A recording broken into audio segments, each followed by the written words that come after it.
2.5 करोड़ गरीबों के घर में बिजली के फ्री के कनेक्शन, ये मोदी जी की गरीब कल्याणकारी योजनाओं का हिस्सा है। एक तरफ फ्री में राशन और दूसरी तरफ कांग्रेस क्या करती थी? कांग्रेस ने तो घोटाले पे घोटाले, शराब का घोटाला, कोयला का घोटाला, पब्लिक सर्विस कमीशन का घोटाला, और तो घोटाले थे, गोबर में भी घोटाला कांग्रेस ने यहां कर दिया, गोबर का भी घोटाला कर दिया। भगवान को भी नहीं छोड़ा, भगवान को भी नहीं छोड़ा। बहनों और भाइयों, महादेव ऐप के नाम पे भी घोटाला कर डाला। और तो और इनकी मति कैसे मारी गई थी, इनका दोहरा चरित्र तो देखो। आप मुझे बताओ, जब राम मंदिर का आंदोलन चल रहा था, हम कहते थे रामलला हम आएंगे, मंदिर वहीं बनाएंगे, और कांग्रेस के लोग उस समय सुप्रीम कोर्ट में क्या एफिडेविट दे रहे थे? कह रहे थे राम हुए ही नहीं।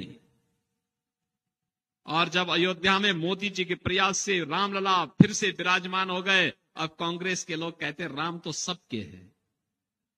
बोल रहे हैं ना बहनों और भाइयों? क्या अयोध्या में राम मंदिर का निर्माण कांग्रेस के लोग कर पाते क्या? मैं पूछना चाहता हूं, क्या कांग्रेस के लोग कर पाते क्या? क्या ये सुरक्षा का माहौल जो देश के अंदर बना है, क्या ये कांग्रेस के लोग कर पाते क्या? क्या गरीबों को राशन की सुविधा का लाभ कांग्रेस के लोग दे पाते क्या? बहनों और भाइयों, न ये सुरक्षा दे सकते हैं, न सुशासन ला सकते हैं, न गरीब कल्याण का कार्य कर सकते हैं, न विकास की बड़ी परियोजनाओं को ला सकते हैं। इनका तो नक्सलवाद के साथ भी इनका आंतरिक समझौता था। किस हद तक समझौता था बहनों और भाइयों? कैसे लोग सांठ गांठ करते थे, ये किसी से छुपा हुआ नहीं है। आपने इनके कार्यों को देखा होगा। जिन नौजवानों के हाथों में टैबलेट होना चाहिए था, जिन नौजवानों के हाथों को रोजगार होना चाहिए था, कांग्रेस की सरकारों ने इनके हाथों में तमंचे पकड़वा दिए। और बहनों और भाइयों, उन्हें समाज और राष्ट्र की मुख्य धारा से हटाने का कुत्सित प्रयास भी कांग्रेस ने किया। कांग्रेस युवाओं के भविष्य के साथ खिलवाड़ करती है, समाज को आपस में बांटने का कार्य करती है, और जब ये लोग कुछ नहीं कर पाते तो मोदी जी को गाली देने लगते हैं। आखिर मोदी जी के लिए तो पूरा देश ही उनका परिवार है। 140 करोड़ लोग उनका परिवार है। मोदी जी तो पूरे समर्पित भाव के साथ 140 करोड़ लोगों की सेवा करने के लिए पूरी तत्परता के साथ कार्य कर रहे हैं, और इसीलिए तो पूरे देश के अंदर एक आवाज गूंज रही है। एक आवाज है देश के अंदर। पहले चरण का मतदान हो गया है।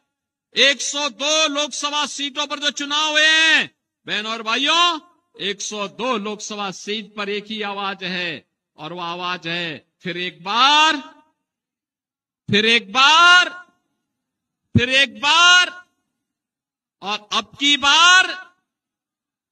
बार 400 पार। 400 पार के लिए कोरबा लोकसभा सीट पर भी कमल छाप को जीत करके जाना है। बहनों और भाइयों,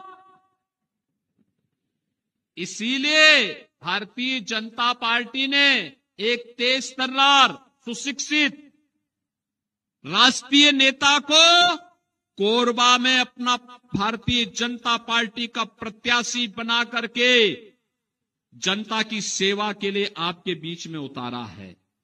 विकास हो, गरीबों का कल्याण हो, दिल्ली और रायपुर से जो पैसा आए वह विकास के लिए लगे, गरीब के लिए जाए, किसानों के लिए जाए, महिलाओं के उत्थान में लगे, और साथ साथ योजनाओं का लाभ यहां पर बिना भेदभाव के सभी लोगों को प्राप्त हो। इसके लिए भारतीय जनता पार्टी ने सुश्री सरोज पांडे जी को आपका प्रत्याशी बना करके, भारतीय जनता पार्टी के प्रत्याशी बना करके आपके बीच में उतारा है। और इसीलिए मैं आपसे अपील करने के लिए उत्तर प्रदेश से आया हूं, अयोध्या की धरती से मैं स्वयं आया हूं आपके बीच में। लखनऊ में भी, उत्तर प्रदेश में भी चुनाव चल रहे हैं। 80 लोकसभा सीट है। पहले चरण में 8 सीटों पर चुनाव हो चुके हैं, दूसरे चरण में होने जा रहे हैं अभी 26 को 8 सीटों पर, और तीसरे चरण में 10 सीटों पर फिर चुनाव होने हैं। लेकिन फिर भी हमने कहा नहीं, कोरबा तो जरूर जाएंगे एक बार। और बहनों और भाइयों, इसीलिए कोरबा आए हैं, प्रभु राम की धरती का संदेश लेकर के आए हैं, और ननिहाल के लोगों को बताने के लिए आए हैं कि अब अयोध्या में रामलला आ गए हैं, निश्चिंत रहिए, राम राज्य की स्थापना मोदी जी के नेतृत्व में होने जा रहा है। इसके लिए आत्मनिर्भर भारत चाहिए, इसके लिए विकसित भारत चाहिए, और विकसित भारत के लिए मोदी जी फिर से चाहिए। और मोदी जी के लिए आवश्यक है कि कोरबा लोकसभा सीट में भी कमल छाप कि प्रत्याशी के रूप में सुश्री सरोज पांडे जी भारी बहुमत से विजयी बनकर के जाए। सहमत हैं? सभी लोग सहमत हैं? लेकिन बहनों और भाइयों, आपको एक काम करना पड़ेगा इसके लिए। मोदी जी का प्रतिनिधि बन करके और सरोज पांडे जी का प्रतिनिधि बन करके घर घर जाना होगा, एक एक वोट को मतदान केंद्र पर ले जाना होगा। जब 7 मई को चुनाव होंगे तो इस कार्य को करना होगा। सहमत हैं? सहमत हैं? जाएंगे, भाजपा को जिताएंगे, कमल खिलाएंगे। बहनों और भाइयों, अगर आप सहमत हैं तो भारत को दुनिया की कोई ताकत अब रोक नहीं पाएगी, ये मैं विश्वास के साथ कह सकता हूं। और इसलिए मेरे साथ आप बोलेंगे, भारत माता की, भारत माता की, भारत माता की। बहुत बहुत धन्यवाद। बोलो जय जय श्री राम, जय जय श्री राम। निश्चित ही आज की इस विशाल जनसभा